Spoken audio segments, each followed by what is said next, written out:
Hi Gemini, welcome to your July 2021 astrological forecast. I'd like to remind you to subscribe to my channel, check out my Ask Me a Question section in the description below, where there is also a link to my website if you would like to have your personal chart done. And don't forget to check out my weekly forecasts. So, Mercury is still in your sign just up until like the 10th. Okay, so if you have one more thing to say, one more opportunity to get the last word in, this would be that time. Okay, it's in direct motion. Mercury's your ruling planet. Does well when it's in your sign. So if you really had something to say and you really want an impact on people, this would probably be the time to do it, just up till the 10th. Okay, and then Mercury moves into Cancer, into your second house. That's where you have the sign of Cancer, and the sun is there up until like the 21st. And let me see here, there's a new moon in this area on the 9th. Let's see here. Yeah, that's about it. Those three planets, okay? The sun, Mercury, and then the new moon in your second house of how you earn your money. Income coming from work, kind of work that you do, or any kind of an investment that you've made. Dividends, things like that. Even if you have collectibles or something, that could be something you might want to check out to see how they're coming along. They fluctuate, the value. So you might want to check out something like that. But this is just like a time where your goal is to increase your income, or like form a new source of income. Okay, one or the other. But you could be on the receiving end here, let's see here. Venus right now is in Leo in your third house along with Mars. Okay, so your third house is your everyday life, your neighbors, your neighborhood, your siblings, your cousins. But it's where you would go throughout the normal course of the day. Okay, it's also a big communication and travel house. There could be something actually going on here. The sun won't be moving here on the 22nd. Okay, Mercury moves here on the 27th. So you're the natural ruler of the third house too. So again, big communication house. If you had anything to say or write, this would be the time to really do something like that. Having Venus and Mars here, though, those are the love planets, right? So does bring up a little bit of activity in that area. If you are seeing someone, you would be more or less doing things together within your neighborhood or their neighborhood, or not traveling like too far away just yet. Anyways, maybe you're making some kind of plans for the future. This is summertime here in America, so maybe there's some place that you would really like to go together. Okay, this is also third house, is also the house of siblings and cousins. So this would be a time that maybe you're even getting together with them. Maybe it's a yearly thing even, but maybe you really don't hear from these people all that often, but for some reason now you are. Okay, Mars hasn't been in this area for like over a year. Not last year, year before. Okay, so it's due here. You might want to remember what came about the last time Mars was here, like 2019, I believe. So a lot of times it just makes you more active within your own neighborhood. Maybe any other time you're either too busy or just disinterested. But there could be something going on there right now that does pique your interest. Okay, there's a new moon in Cancer on the 9th in your second house of income.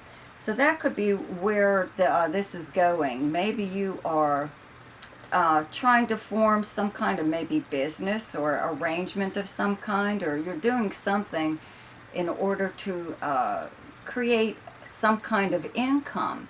So you are doing something in your own area or within your own neighborhood, or maybe even performing some kind of service for your neighbors or the people in your neighborhood, and that you're drumming up business, more or less. So you are probably in contact with business owners even in your area, and to me it does. It's almost like it's because you're trying to bring in a source of income. Maybe you have a new idea, or it could be something that you used to do, but since the pandemic, a lot of people are trying new things, you know, so this could be something that you're doing.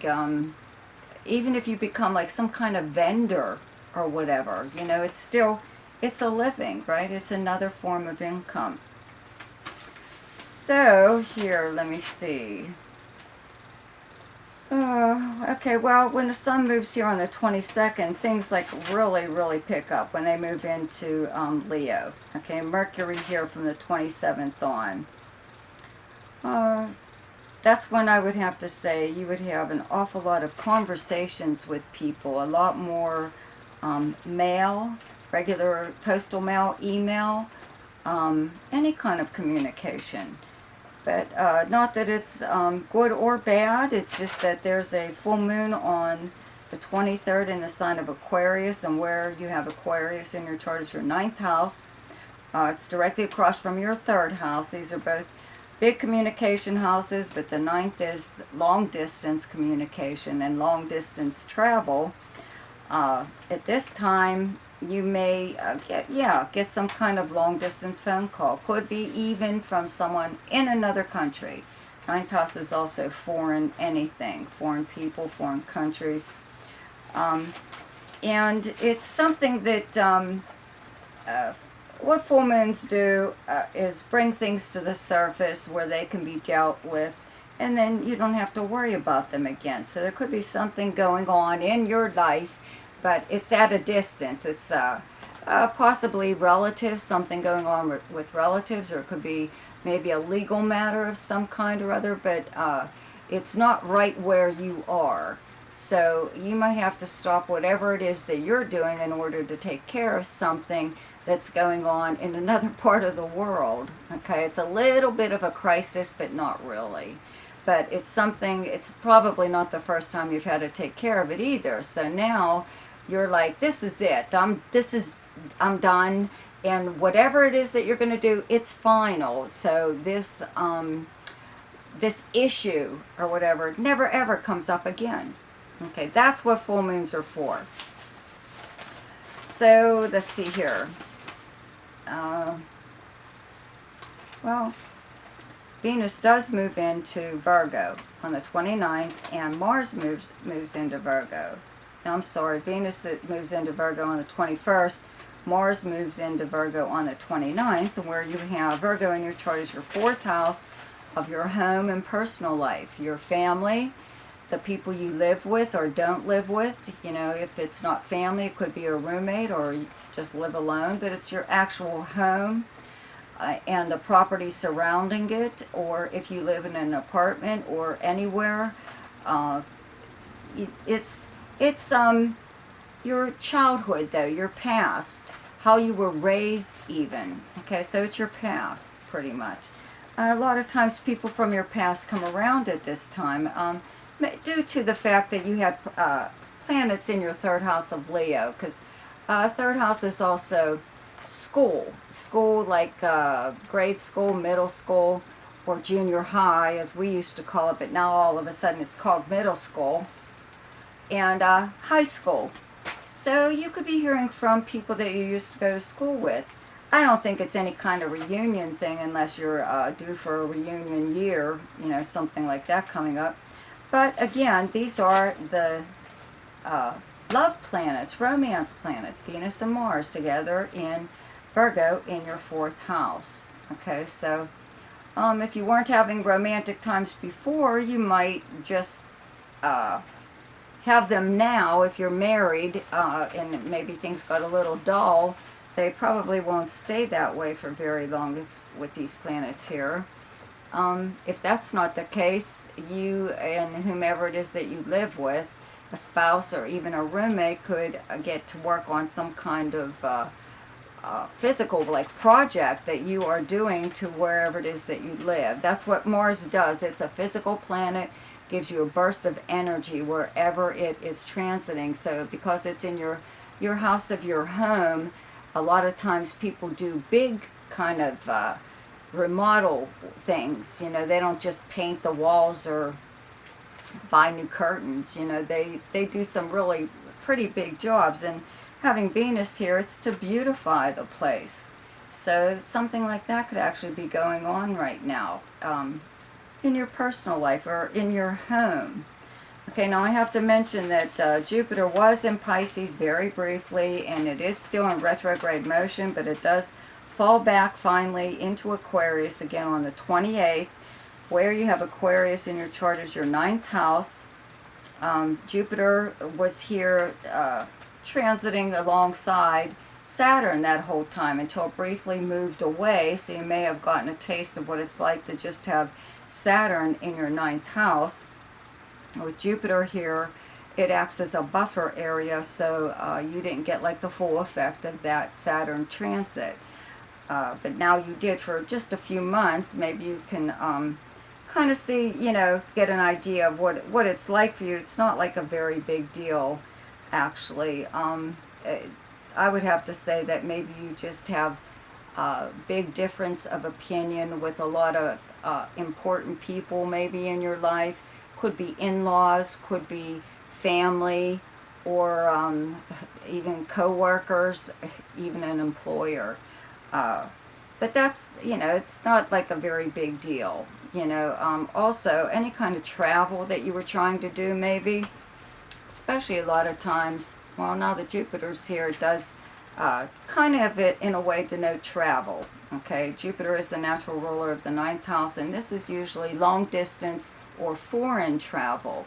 But a lot of times, if you tried to travel during this time when just Saturn was here by itself with these past 2 months, okay, when you got to your destination, it wasn't what it was all cracked up to be. You were like really excited about going to this place, and when you got there, it was like kind of a letdown. Now that could be because there are still restrictions going on with the COVID-19 virus, but it could be a lot of things. You were disillusioned, you know, when you believed those brochures when you read them, okay, and then when you got there was something completely different. So something like that, you know, it's not like a very big deal, okay. Let's see here. Okay, the best time to do something each month is when the moon is in your own sign, and the moon is in Gemini on the 6th, 7th, and 8th. The best time to lay low is when the moon is in your opposite sign, and your opposite sign is Sagittarius, and those dates are the 19th, 20th, and 21st.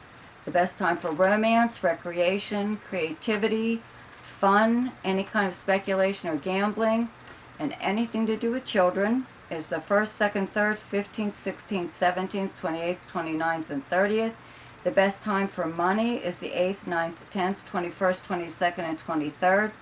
The best time for your career is the 26th and 27th. And the best time for communication and travel is the 11th, 12th, 24th, 25th, and 26th. So I hope you enjoyed your astrological forecast for July. Be sure to check out my weekly forecast, subscribe to my channel, and I will see you next week. Goodbye.